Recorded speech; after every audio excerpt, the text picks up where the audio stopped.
Seja muito bem-vindo ao canal da Igreja CI em Blumenau. Agora você vai assistir uma palavra que pode transformar a sua vida.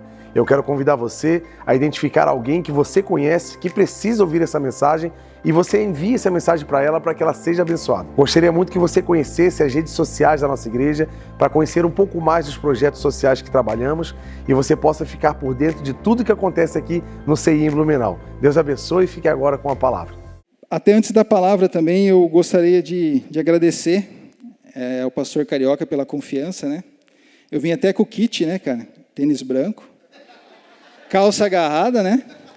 E a camisa workshop, né? Então é o kit pregador, né? Mas, assim, eu peço um pouquinho de paciência, né? Que é a primeira pregação.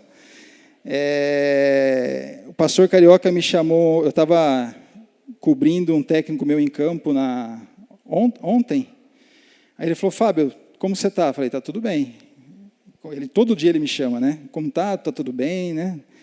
Ele falou: cara, eu vou colocar você para pregar amanhã.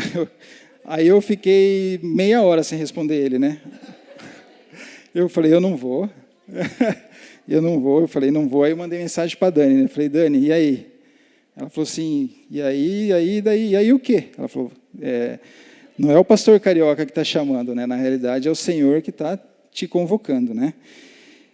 Aí eu falei: nossa, mas será que a gente tem preparo para isso? Eu sou convertido há 3 anos, né? Então, só que Deus é tão maravilhoso que Deus, ele transforma as vidas das pessoas, né? Deus, ele muda situações, ele transforma a vida das pessoas, ele cura tudo aquilo que a gente tem de ferida na nossa vida, né? E aí eu falei: pastor, eu quase bati o carro aqui, mas tudo bem, né? Tamo junto, né? Eu falei para ele: tamo junto. Vamos fazer a nossa parte. E eu trouxe uma palavra hoje que ela faz parte da minha vida, né? Essa palavra é a palavra onde foi a virada de chave dentro da minha vida cristã, tá? Para quem não me conhece, meu nome é Fábio, sou da ação social da igreja.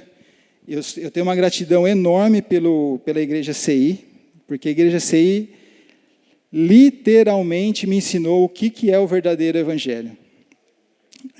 Eu conheci Jesus através de uma outra igreja que tinha um outro perfil, tinha aquele perfil de prosperidade e tudo aquilo que vocês já sabem, né? Mas era tudo o que eu precisava escutar naquele momento. Então, muitas vezes, Deus, ele traz a gente para o lado dele através do que a gente quer escutar. E, naquele momento, aquela igreja ela foi muito importante para mim. Só que, quando eu cheguei aqui em Blumenau, com a promessa aí de um contrato de trabalho, e muitas pessoas acompanharam, né? Até muitas carinhas aqui são daquela época, né? Eu cheguei aqui, tinha um alemão de 1,90 m de altura ali, chamado Lucas, né? Ele foi o primeiro que veio e falou: não, cara, aqui a igreja é assim, nosso foco é ação social, não sei o que lá e tal. Foi o primeiro que me abraçou aqui a causa aqui da igreja. Aí eu cheguei, sentei exatamente onde o Anderson está ali, né? E por muito tempo eu tentei me fixar naquela cadeira ali. E era eu e mais 5 pessoas aqui na igreja, né? Aí eu falei: caramba, cara, na igreja que eu ia lá era 1.000 pessoas por culto, né, cara? E chega aqui numa igreja que tem 6 pessoas, né? Tá bom, né? Aí, como o Lucas tinha apresentado, eu falei: não, cara, essa igreja aqui é uma igreja evangelística, a gente faz ação com morador de rua, a gente faz isso, a gente faz aquilo, e vai daqui, vai dali. E aí tinha o pastor Franklin sentado exatamente onde o Douglas estava ali, e eu estava sentado ali, e tinha uns 3, 4 para trás ali, né? Aí eu olhei assim, e o pastor Frank, para quem conheceu ele, né? Eu conto essa história no vídeo, o pessoal dá risada, né? Mas ele chegou e ele estava todo sujo, né? Porque ele ficava aqui depois das obras, né? Que ele fazia aqui na igreja. E nesse momento eu falei: caraca, que legal, né, cara? A gente tem um morador de rua que participa das orações aqui, né? E fiquei nessa, né, cara? Eu tenho a liberdade de falar, porque isso eu falo para o Franklin, né? E a gente ri muito sobre isso, né? Isso foi numa quarta-feira.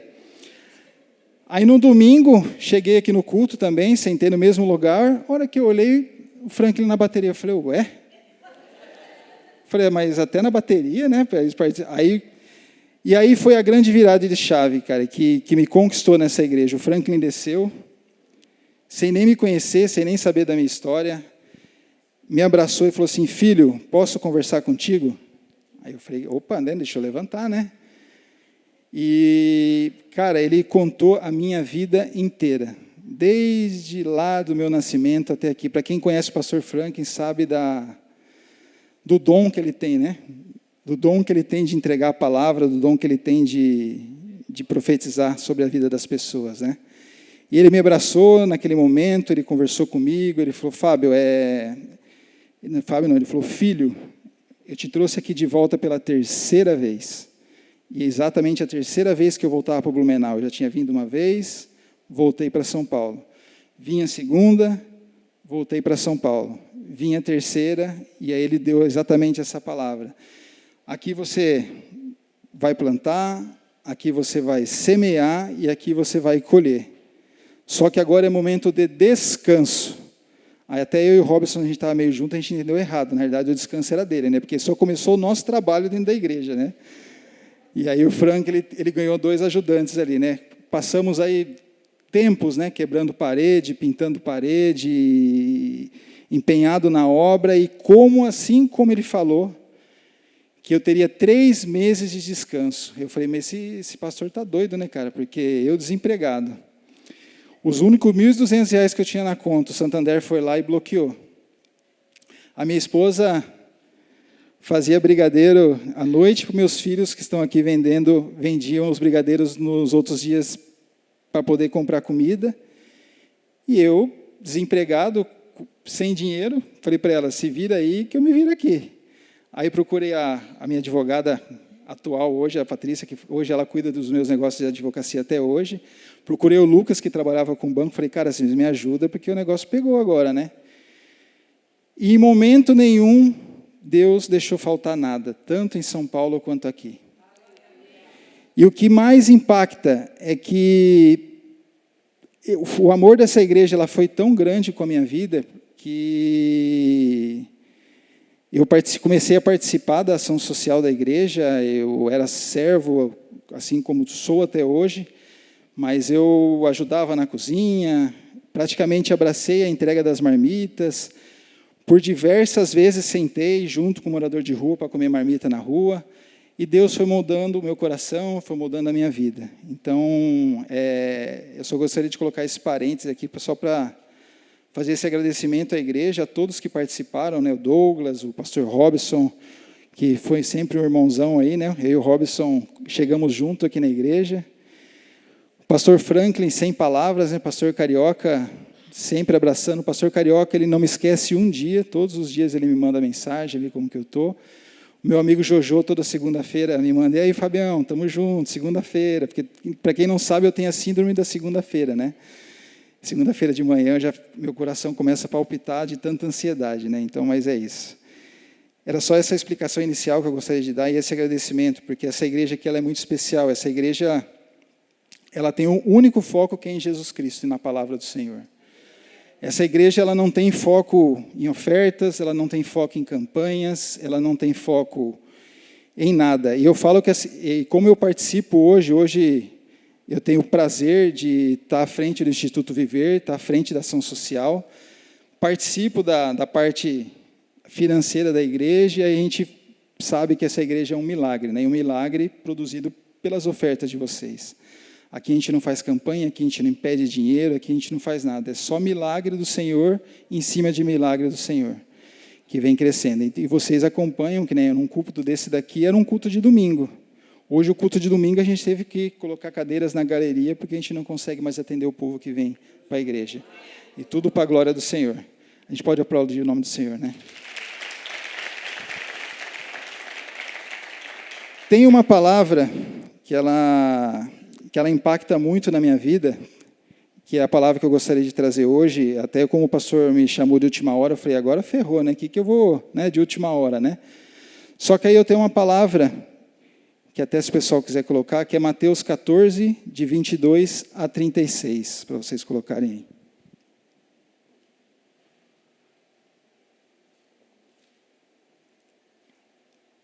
Logo em seguida, Jesus insistiu com seus discípulos que entrassem no barco e fosse adiante dele, para o outro lado, enquanto ele despedia da multidão.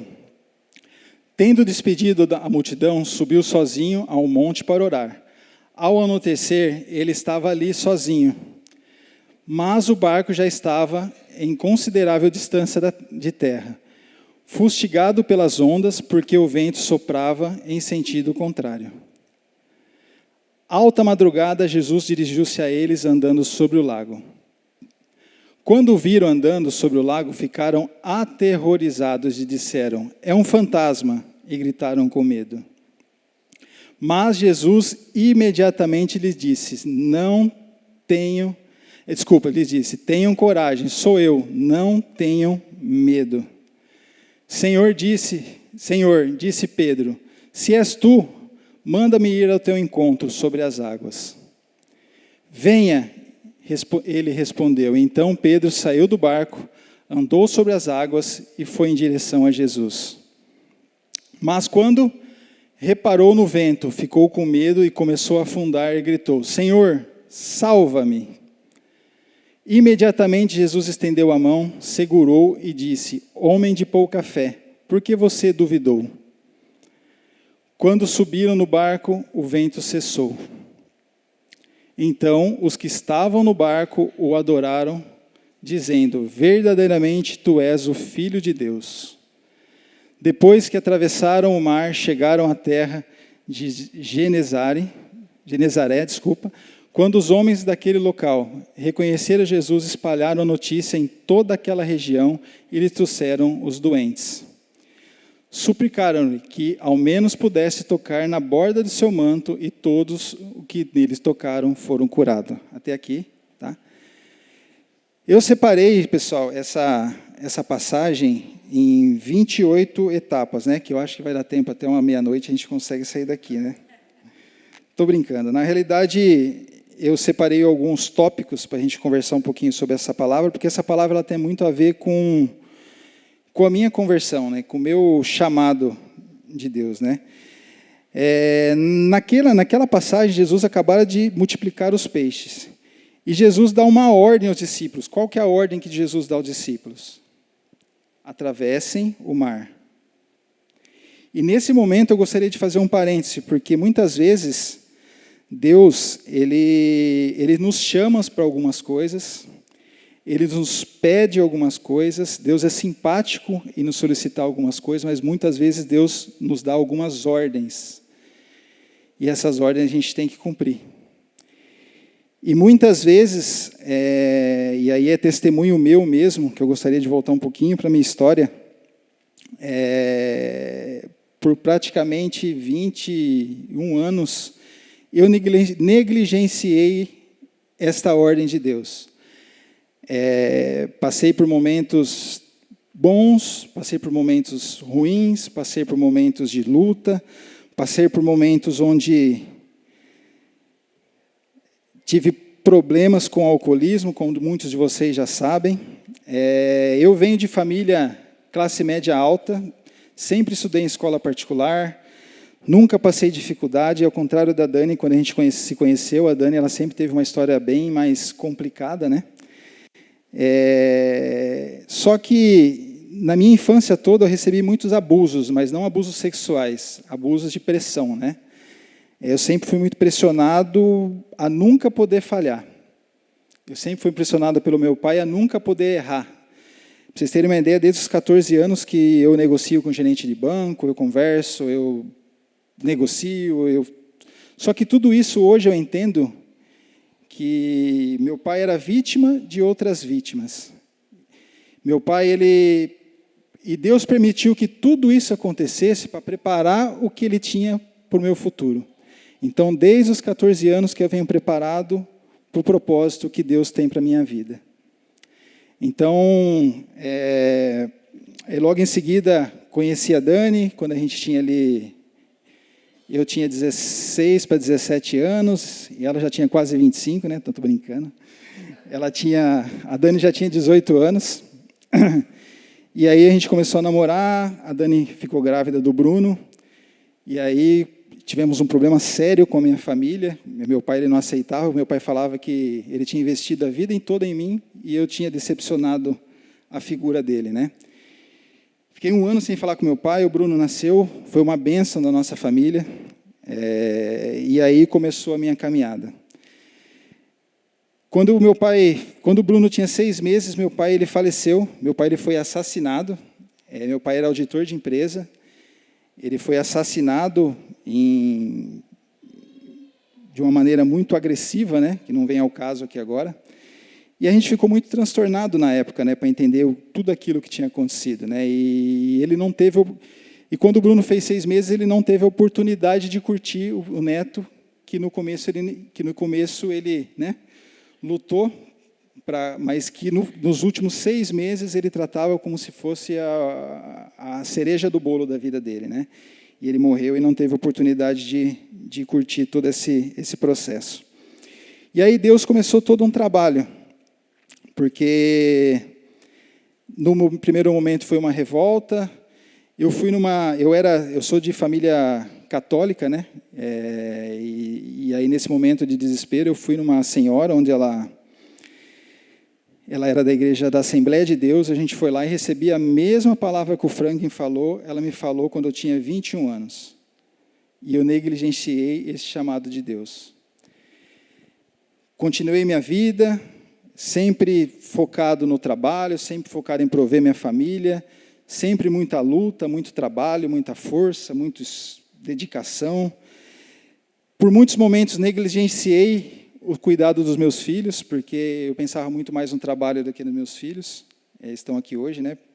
Até agradeço a Deus por ter trazido eles para a igreja, porque a gente tem uma luta, né, para trazer eles para a igreja aqui, até puxando a orelha deles dois aqui agora. Mas o Senhor me deu a surpresa deles chegarem, eu nem sabia que eles viriam para cá, né? Então, você vê como que Deus, Ele é maravilhoso, né?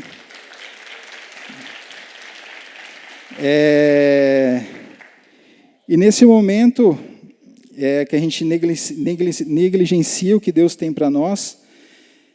Eu sempre trabalhei muito, sempre tive cargos de liderança, Deus sempre foi me preparando para situações difíceis, trabalhei com muita gente, tive muitos momentos bons e ruins, mas nem tudo na vida que é certo, que dá certo, é o certo. Eu tinha tudo, mas não tinha Jesus. Eu tinha tudo, mas eu só ouvia falar de Jesus. Eu realmente não conhecia quem era Jesus. Então, participava de grupo. Eu participei de grupo de jovens. Eu fui professor de catequese aqui da catedral aqui de Blumenau.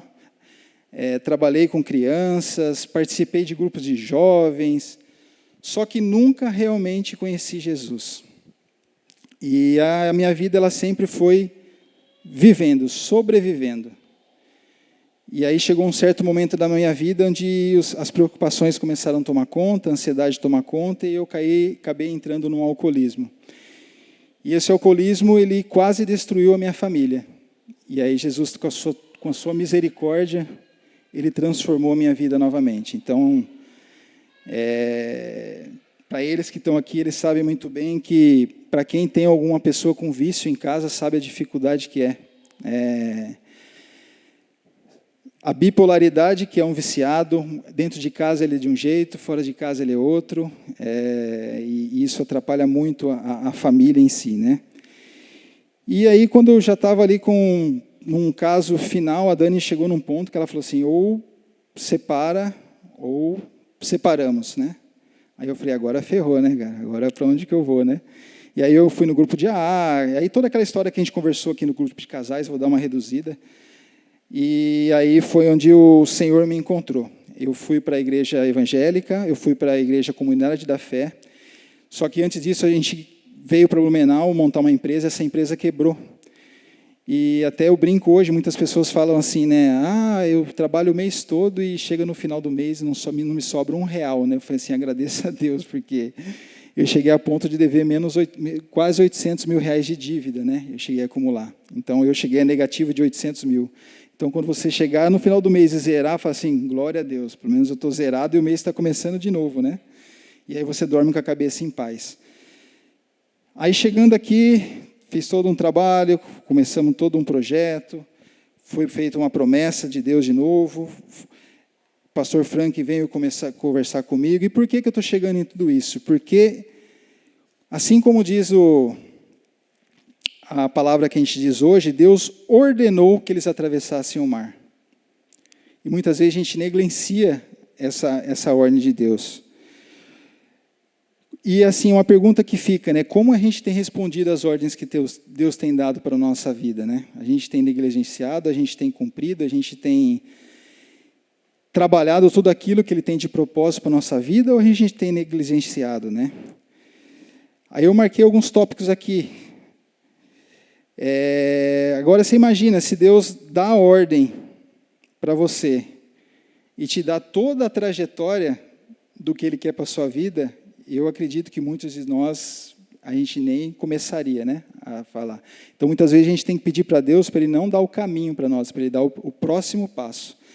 Agora, você imagina se Ele chega para os discípulos e fala, ó, monta no barco, lá na frente vai ter uma tempestade, o barco vai quase tombar, eu vou chegar como um fantasma, né? Vou socorrer vocês, vou fazer isso, vou fazer aquilo. Eu acredito que 80% dos discípulos não iriam subir no barco, né? Então, muitas vezes Deus dá o chamado e dá o próximo passo. E aí vai da nossa fé de enfrentar esse próximo passo. Então, é isso que eu entendo muito dessa palavra, e que essa palavra faz sentido. Obedecer a Jesus não nos livra da tempestade, mas te garante que no meio delas Ele virá ao teu encontro. Muitas vezes a gente a gente aceita o chamado de Deus e a gente acha que quando a gente entrega a nossa vida a Deus, as coisas vão ser facilitadas, né? E aí começa o problema.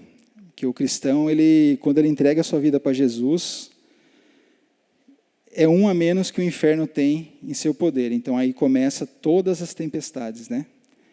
E como tem tempestade, né? Até foi na última pregação, né? O Anderson perguntou, e aí, Fábio, está tudo tranquilo? Eu falei, eu até ri, né? Porque eu falei, é carro que quebra, é funcionário que falta, eu tenho 4 carros que é da empresa, a gente estava só com um, que é um batido, um quebrado, o outro em manutenção, e, cara, é só luta. É luta em cima de luta. Mas uma certeza a gente sempre tem, né? Que o Senhor sempre estará ao nosso lado, e sempre estará no nosso controle. Só que a gente tem um sério problema, né? E quando eu falo a gente, eu me incluo, né? A gente tem sempre o medo, né? O medo é um problema que me persegue diariamente, eu tenho que lutar com medo. Para quem me conhece, eu vivo à base de alprazolam, todo dia de manhã. Mas mesmo em cima do medo, eu nunca deixo de ir, porque eu aprendi com a palavra, eu aprendi com a igreja que assim, tá com medo, irmão? Vai com medo mesmo. Que nem quando o pastor me chamou para estar aqui hoje, eu falei, caraca, e agora? O que eu faço, né, cara? Estou me borrando todo aqui em cima, mas estou aqui. Eu coloquei para a minha vida que o que Deus coloca no meu caminho, eu não vou desistir. Eu vou em frente e vou seguir. E Ele tem feito maravilhas na minha vida. Então, não tenho que eu vou reclamar de Jesus? Então, vou até pular essa parte aqui para não... Eu separei essa palavra em alguns versículos, né? No versículo 22 ao 24, ele fala que a obediência enfrenta a tempestade. Mesmo obedecendo, os discípulos enfrentaram ventos contrários. Jesus estava orando e vendo tudo. Quando parece que Jesus está longe, Ele está nos acompanhando. Muitas vezes a gente está no deserto, né? A gente está lutando contra alguma situação, a gente está enfrentando dificuldades de um desemprego, de um vício, de uma doença. E eu, no começo da minha caminhada, sempre falava assim, caramba, cara, eu vejo todo mundo falar, não, Jesus, Deus falou comigo, Deus me falou para fazer isso. Aí eu pensava, caramba, mas Deus não fala nunca comigo, cara. E aí até no curso ID, chamei o pastor Everton, que ministrava, eu falei, ô pastor, cara, eu preciso entender uma coisa, cara, Deus fala com todo mundo, mas comigo Ele não fala, cara. Aí ele falou, não, Fábio, não é que Deus não vai vir no teu ouvido e vai falar o que você tem que fazer. Deus, Ele vai te abrir as portas, te capacitar, mas você depende de você, da sua atitude de enfrentar aquele problema e ir para cima. Então, Deus, muitas vezes, ele responde às nossas orações abrindo uma porta, Ele responde às nossas orações através de um irmão que vem entregar uma profecia para nós, Ele abre os nossos olhos através de alguns sonhos, Ele abre os nossos sonhos, Ele abre as nossas portas através de uma cura que a gente não acreditava. Tem um testemunho vivo na nossa família, a Sandra, minha prima, ela pegou um câncer de um fígado, foi curada. Aí, de repente, ela pegou uma metástase e, assim, os médicos desenganavam, e em momento nenhum ela se entregou. E hoje ela está curada, porque o Senhor Deus trabalhou na vida dela. Então, é isso que Deus, mesmo nas dificuldades, Ele sempre vai estar observando, Ele sempre vai estar acompanhando o nosso caminhada. No versículo 25 a 27, o medo paralisa, mas a fé ousa. Jesus apareceu e os discípulos pensaram que Ele era um fantasma. Jesus diz, coragem, sou eu, não tenha medo. Não temas. A palavra não temas, ela aparece na Bíblia, vocês não sabem, se alguém não pesquisou, ela aparece na Bíblia por 365 vezes. Por 365 vezes a palavra não tenhas medo aparece na Bíblia. E é muito engraçado, porque o nosso calendário ele tem 365 dias. E o que Deus quer dizer com isso? Que a gente não precisa ter medo de dia algum, porque Ele estará conosco em cada momento, em cada segundo do nosso dia. É só a gente depositar a nossa fé no Senhor, é só a gente entregar os nossos dias ao Senhor, é só a gente depositar tudo aquilo que a gente tem de esperança no Senhor. Se a nossa solicitação é uma cura, deposite no Senhor. Se a nossa necessidade é um emprego, deposite no Senhor. Porque por 365 dias Ele fala, não tenhas medo. Eu estarei do teu lado em cada situação, eu estarei acompanhando a tua vida em cada situação, eu estarei trazendo a provisão para você em cada situação, em 365 dias do ano. Não tenhas medo, por quê? O medo é do diabo, o medo não é de Jesus. Jesus é esperança, Jesus é fé. O diabo, para te paralisar do processo, ele vai te colocar o medo, ele vai te colocar a ansiedade, ele vai te colocar a dúvida, ele vai te falar que você não é capaz de fazer aquilo que tem que ser feito, ele vai te falar que você não vai ser curado, ele vai te colocar a prova de que Jesus não existe. Cadê seu Deus que não te cura? Cadê seu Deus que não te ajuda? Cadê seu Deus que não te dá um emprego? Cadê seu Deus que não te intervém em relação ao que você precisa? Mas Deus vem com a sabedoria e Deus vem com a misericórdia e prova que se a gente entregar a nossa vida a Ele, tudo será resolvido e tudo será em nome de Jesus.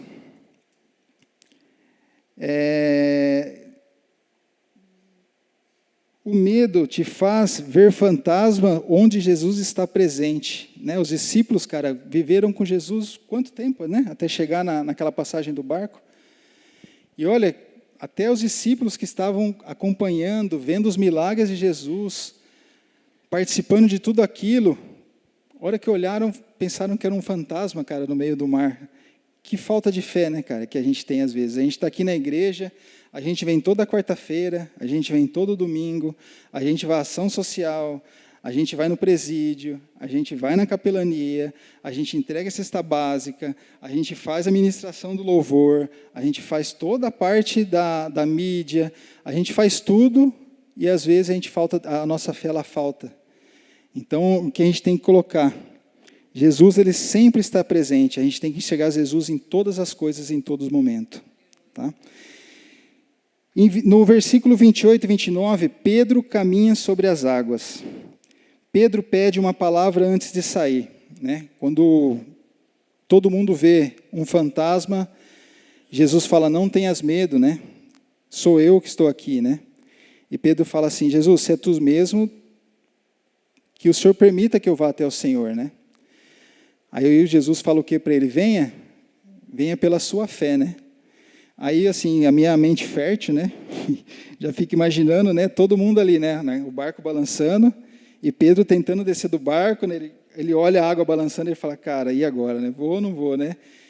E nesse momento eu tenho certeza que os 11 falam, Pedro, você é maluco, Pedro. Pedro, cara, não faça isso, Pedro. Pedro, você vai se afogar, Pedro. Pedro, você não sabe quem que é. Pedro, e dentre todos os discípulos, pessoal, eu creio que o que mais me identifica, o que mais eu tenho carinho especial por Pedro, porque Pedro, ele, apesar de todas as suas deficiências, apesar de toda a sua bronquidão, né, seu explosivo, Pedro era muito explosivo, né, Pedro era muito impulsivo, né, mas Pedro ele sempre foi muito fiel à palavra do Senhor. E Pedro ele teve a coragem de sair do barco e descer, e andar sobre as águas. Pedro toma coragem, o medo paralisa e a coragem te coloca no sobrenatural de Deus. Pedro, entre todos os 12 discípulos, foi o único que provou do sobrenatural do Senhor. Pedro foi o único que teve a coragem necessária de descer do barco e ir ao encontro do Senhor. O que o barco representa nessa passagem? O barco ele representa o quê? Ele representa o medo. O barco ele representa a falsa segurança, né? O barco ele representa o nosso comodismo. O barco ele representa tudo aquilo que a gente acha que está seguro, só que Deus ele não quer que a gente fique na zona de conforto, né? O barco ele é a zona de conforto. O que Deus espera de nós? Deus espera que a gente tome a coragem, Deus espera que a gente avance em direção ao seu reino. Milagres não acontecem no barco da segurança, mas no chão invisível da obediência. Muitos querem o sobrenatural, mas temem sair da rotina. Isso daqui é muito importante. Muitas pessoas não entendem por que as coisas não acontecem na vida delas, né?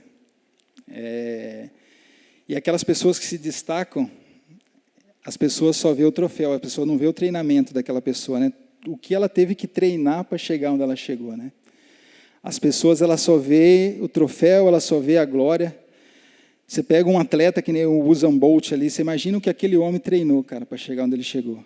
Você imagina quantos dias ele acordou de madrugada, quantos dias ele teve que fazer de dieta, qual a entrega, quanto tempo ele ficou longe da família, quanto ele enfrentou para chegar onde ele chegou.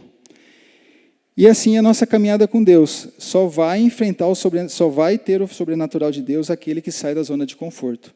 Muitas vezes você pode ter uma vida de oração por muito tempo, mas você não vai sair do lugar, porque você não dá o passo de fé que tem que ser dado. E o passo de fé que nosso pastor Carioca sempre prega, né? Não adianta a gente vir de culto a culto e manter sempre a mesma rotina, né? Ser um crente de culto, ser um crente de ação. A gente tem que ser um crente onde a gente leve a palavra de Deus para fora das quatro paredes da igreja. Exemplo, o pastor Robson, que vai lá no presídio. Eu estou tendo o prazer de acompanhar o trabalho dele lá. Vocês não fazem ideia do que é aquele lugar. Ele é assustador no começo. Agora a gente acostumou, né, pastor? Agora a gente vai lá e virou natural, né? Mas a hora que você entra é cena de filme, né? É portão que abre, é portão que fecha, é portão que abre, é portão que fecha. Os carcereiros são, dentro do possível, simpáticos, tentam ser simpáticos, mas eles, na realidade, os presos são mais um para eles, né, cara? Você não imagina a quantidade de problemas que eles têm lá dentro. E nós, com a misericórdia, a gente chega lá com o coração todo aberto, tentando, né, mudar uma situação. E a hora que abre aquele pátio, a gente veja lá 30, agora estão com quase 40 presos, né? Esse dia atrás, a gente foi lá, tinha 60. Eu falei, misericórdia, cara, se acontecer alguma coisa aqui, ferrou. Né? Porque até então a gente estava acostumado com 20 só, né, cara? E 20 que já era da nossa gangue ali, né? E aí Deus vai lá e coloca 60, cara. Que eles estavam numa sessão de fotos. E eles ficavam, aí tinha vários que ficavam para lá e para cá, cara, incomodados com a palavra, e o pastor Robson ali, ó. O pastor Robson, para quem conhece, né, cara, sabe que a pregação dele é naquele grito, vira cambalhota, faz de tudo ali. E aí eu já entrei no apelo, eu falei, gente, vamos se entregar a Jesus, e vamos daqui, vamos dali, puxamos 5 aquele dia, né? E essa semana o pastor Robson passou o rodo, né? Essa semana aqui ele trouxe 18 para Jesus. Então, esse é o real chamado de Jesus. Agora, viver numa fé onde você fica só dentro da igreja, eu acredito que é bênção, né? A gente está aqui na igreja, mas eu acho que o principal trabalho do cristão é sair e levar Cristo para onde? O trabalho que o Anderson faz, o trabalho que a Dani faz na capelania, o trabalho que a gente faz com as cestas básicas, o trabalho que a gente faz em todos os setores, né, da igreja, na integração, em tudo, né, na palavra, onde a gente leva o louvor. Então, tudo isso faz parte do que Deus quer para a nossa vida, né? No versículo 30 ao 31, Pedro afunda, mas é socorrido. Pedro tira os olhos de Jesus e começa a afundar. E clama, Senhor, salva-me. Jesus o socorre. Coragem te faz andar, mas o foco te mantém de pé. O que a gente pode analisar com tudo isso? Muitas vezes você está no foco, você está na caminhada, e às vezes o diabo ele vai estar sempre do nosso cangote, né? Ele vai falar assim, o que esses caras estão fazendo lá no presídio, cara? Eu tenho um local dominado por mim, eu tenho domínio de tudo aquilo, o que eles vão fazer lá? E vocês não sabem o tamanho da luta que é para chegar no presídio, tá? Muitas vezes a gente vai doente, a gente vai cansado do trabalho, só que a gente vai. A gente vai porque a gente tem um chamado. E por que Pedro afundou? Porque Pedro, ele desviou o foco. Pedro se distraiu. E é o que o diabo quer para a nossa vida. Muitas vezes ele não vai enfrentar o propósito que Deus tem para a nossa vida. Ele vai tentar nos distrair. E ele vai tentar nos derrubar através da distração. E é nesse momento que a gente precisa estar alerta, né? Eu guardo muito, esse tempo atrás o pastor Robson, ele sentiu de ir lá na minha casa fazer uma oração, e eu falei, não, vamos lá, né, oração sempre é bom, né, ainda mais o pastor Robson já pegou o óleo ungido lá, dos pentecostal aí, e foi lá para casa, né, saiu jogando óleo para tudo quanto é lado lá, depois a gente deu um trabalhão para limpar o chão ali, né, tanto óleo que tinha, né, mas num certo momento o pastor Robson chegou e falou assim, Fábio, o que eu estou sentindo no coração, cuida com o seu alcoolismo. Aí eu falei, caraca, mas faz 3 anos que eu não bebo já, né? E eu não tenho nem vontade de beber, né? Mas muitas vezes Deus pode derrubar a gente através de uma coisa que a gente fez lá no passado. A gente perde o foco, a gente se desvia, porque eu sou muito ansioso, eu tomo remédio, tudo isso, aquilo. Em algum momento eu posso ter um desvio de querer me livrar de alguma situação. E eu guardo isso até hoje, porque agora, a qualquer momento que eu tendenciar em pensar no alcoolismo, eu vou lembrar do Robson, naquele momento que ele falou para mim assim, Fábio, cuida com o seu alcoolismo. E é isso que o diabo ele quer. Ele quer, através de um deslize nosso, que a gente afunda. Mas mesmo nós afundando, se a gente suplicar a Jesus, Jesus ele vai nos salvar, ele vai nos tirar do fundo do poço. Muitas vezes, as pessoas elas acham que o fundo do poço ele é o fim, né? Na realidade, eu falo que o fundo do poço é o lugar mais maravilhoso que existe para um cristão. Porque o fundo do poço chegou num momento onde ele não tem mais saída, né? Ele olha para baixo é chão, ele olha para o lado é parede, ele olha para o outro lado é parede. O único lugar que ele tem para olhar é para cima e estender a mão. E aí é onde o Senhor vai lá e resgata e traz. Ele resgata, ele traz, ele cura o coração, ele transforma a vida, e ele faz maravilhas na vida das pessoas. Então, o fundo do poço, nunca encarem o fundo do poço como fim, porque o fundo do poço, na realidade, ele é um recomeço. O fundo do poço é onde a gente começa a nossa caminhada cristã. É onde a gente entra na mão do oleiro, onde Jesus nos quebra por inteiro e começa a transformar a gente num vaso novo. Tá? Então, encarem sempre o fundo do poço como um local onde vocês possam ser transformados por Jesus. No versículo 32 e 33, o resultado é adoração e revelação. O vento cessa ao Jesus entrar no barco. Os discípulos adoram e reconhecem: Tu és o Filho de Deus.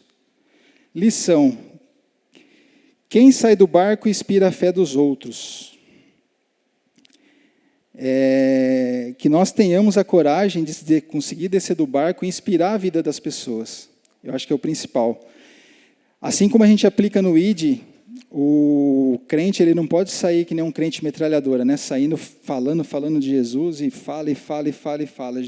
O crente ele tem que ser firme na palavra. O crente ele tem que ser firme nas atitudes que ele tem.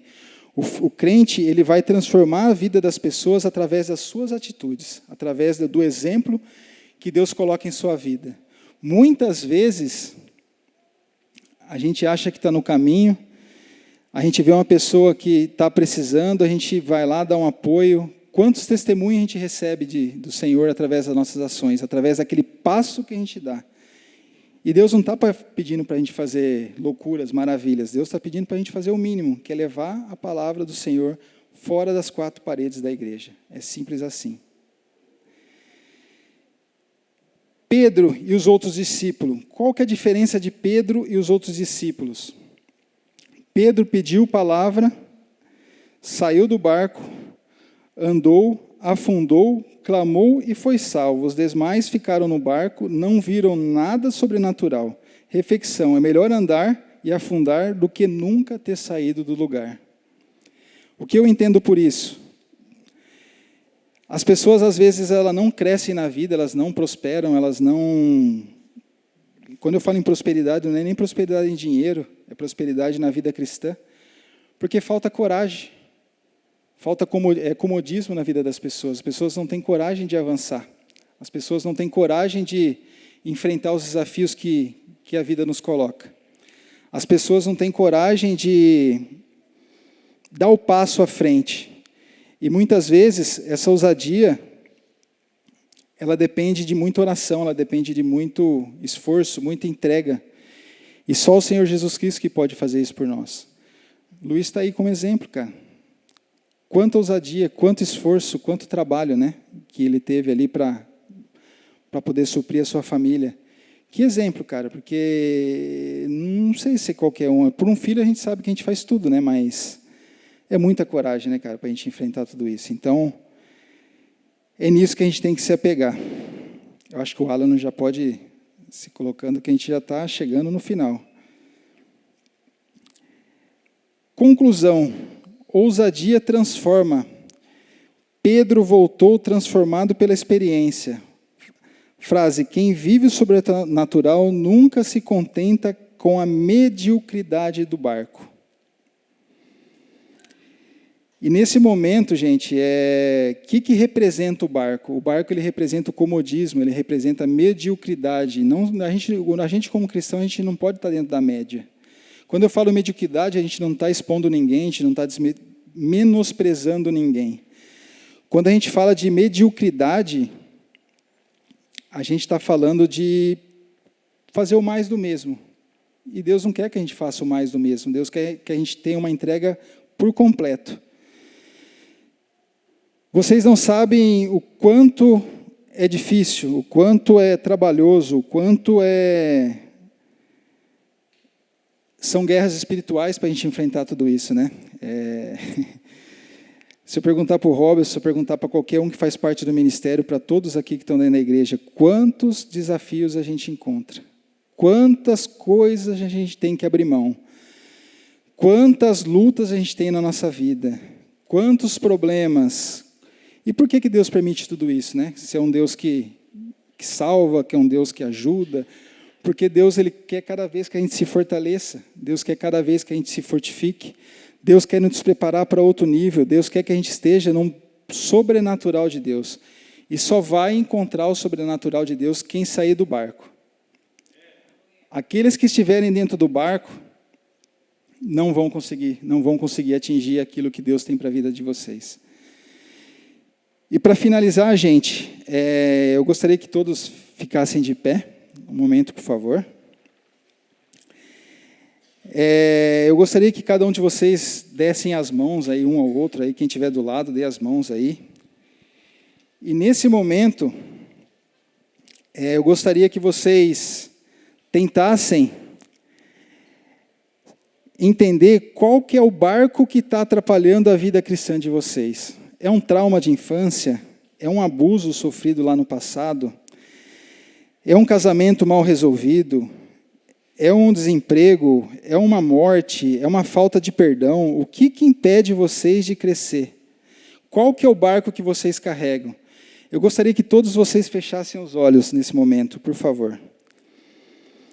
Imaginem que vocês estão aqui, saindo da porta da igreja e estão voltando lá na infância de vocês. Acho que cada um de vocês sabe exatamente como era a casinha de vocês quando vocês eram crianças ali, né? E vocês sabem, desde em detalhes, né? Vocês sabem em detalhes o portão, como que era, a janela, como que era. Vocês sabem um detalhe de como era o sofá, aquela estante antiga, aquela televisão antiga.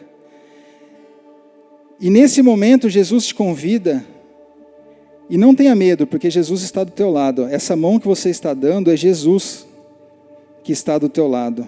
Essa mão do seu irmão é Jesus que está do teu lado, para você tentar identificar qual que era o barco que está atrapalhando o seu propósito. Saia da sua infância. Sofreu abuso na infância. Muitas pessoas aqui a gente sabe que sofreu abusos sexuais, abusos de pressão, abusos de todo tipo de abuso possível. A gente sabe que tem pessoas aqui que não tiveram um amor de infância, não tiveram um pai, não tiveram uma mãe, mas saibam que sempre o Senhor esteve ao seu lado, e nesse momento Ele está ao seu lado com a mão dada contigo. Chega em sua juventude. Quantos de vocês sofreram bullying? Quantos de vocês sofreram? Quantos de vocês foram discriminados? Quantos de vocês passaram por momentos de dificuldade na juventude? Quantos de vocês passaram pobreza na juventude? Quantos de vocês passaram dificuldades de passar fome na juventude? Mas esse não pode ser o seu barco, porque Jesus sempre esteve em cada momento da vida de vocês. Ele sempre esteve. Se Ele permitiu que tudo isso acontecesse, era para fortalecer, era para trabalhar vocês para o propósito maior que Ele tinha na vida de vocês. Saindo da juventude, entrando no namoro, quantas desilusões, né, vocês tiveram nos seus namoros. Muitas pessoas perderam a vida por causa de relacionamentos. Muitas pessoas perderam o sentido da vida por causa de relacionamentos. Muitas pessoas se perderam no caminho por causa de relacionamentos, mas entenda, Jesus sempre esteve ao seu lado. Jesus permitiu para que você estivesse fortalecido nesse momento. Vamos chegar na nossa parte do casamento. Deu tudo certo até aqui, casamos, o Senhor nos concedeu uma esposa, o Senhor nos concedeu um esposo. Quantos casamentos começaram e terminaram? Por quê? Porque faltou Jesus, faltou Deus, faltou a palavra do Senhor dentro desse casamento. Faltou o perdão, faltou a compreensão, faltou o amor, faltou a cumplicidade, faltou a paciência. Muitas vezes, por intolerância, por falta de paciência, por muitas situações que aconteceram no dia a dia, no comodismo, no simples momento de chegar em casa e falar assim: eu te amo, você faz parte da minha vida.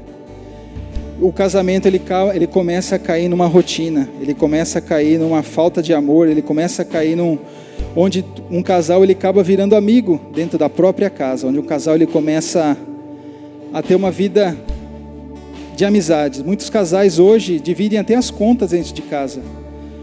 Muitos casais hoje têm vida própria, né? E muitos casamentos hoje eles são levantados assim: vamos ver o que dá, né? Vamos casar e vamos ver o que dá. Não entende a seriedade que é o casamento, né? E quantos problemas a gente tem de casamento. Vamos um pouquinho mais para frente. Quando a gente começa, a gente vai, arruma um emprego, a gente entra numa empresa onde a gente é humilhado, onde a gente passa por alguns momentos de muita dificuldade, ou se não de um desemprego. Quantas pessoas estão aqui que estão desempregadas? Quantas pessoas estão aqui que estão com alguma dificuldade financeira? Dificuldade financeira não é o fim da tua vida. Dificuldade financeira, ela é Deus mostrando que você é dependente dEle, que você é dependente de tudo aquilo que Ele te proporcionou. Eu tenho certeza, falta dinheiro na sua casa, mas não falta a provisão de Deus e não falta nada, porque Deus não vai deixar faltar o alimento na sua casa. Então, nesse momento, pessoal, a gente tem que entender qual que é o nosso barco. O que nos atrapalha de avançar na palavra do Senhor? O que nos atrapalha de chegar aonde Jesus quer que nós chegamos? O que nos atrapalha de sair para o mundo levando a palavra do Senhor? Entregar verdadeiramente a nossa vida ao Senhor. Viver verdadeiramente o propósito que o Senhor tem para a nossa vida. E eu convido aqueles que ainda estão dentro do barco. Eu convido aqueles que estão presos em alguma coisa do passado, algum abuso, algum casamento mal resolvido, alguma desavença, algum perdão. Eu levei 21 anos para perdoar o meu pai. Eu perdoei meu pai depois de 21 anos que ele tinha morrido. E a minha vida só começou a andar através do dia que eu dei o perdão para o meu pai. Então, nesse momento, eu gostaria que viesse aqui à frente quem quer pedir perdão, quem quer entregar sua vida ao Senhor, quem quer descer do barco nesse momento. Tenha coragem, igual assim como Pedro teve. Assim como Pedro teve de sair do barco e encontrar o sobrenatural do Senhor. Eu convido nesse momento, se tiver alguém do seu lado que você percebeu que precisa de uma palavra, o Senhor está com a mão dada, venha aqui na frente, traga o Senhor aqui. Venha com Ele, acompanhe o seu amigo, acompanhe o Senhor, porque você é papel de Jesus na vida dessa pessoa. Nesse momento eu peço que vocês venham aqui à frente, para que nossos pastores possam orar por você, para que nossos pastores possam intervir na vida de cada um de vocês. Entreguem, saiam do barco nesse momento. É o que Jesus está falando para cada um de vocês. Saiam do barco nesse momento. Tenham coragem de encontrar Jesus nesse momento. Tenham coragem de encontrar o sobrenatural do Senhor Jesus. Assim como Jesus sempre nos prometeu, a gente vai ter uma vida abundante desde que a gente deu o primeiro passo. E o passo ele tem que ser dado. Não adianta a gente viver numa vida de oração sem dar o primeiro passo. E que Deus esteja à frente de cada um de vocês nesse momento.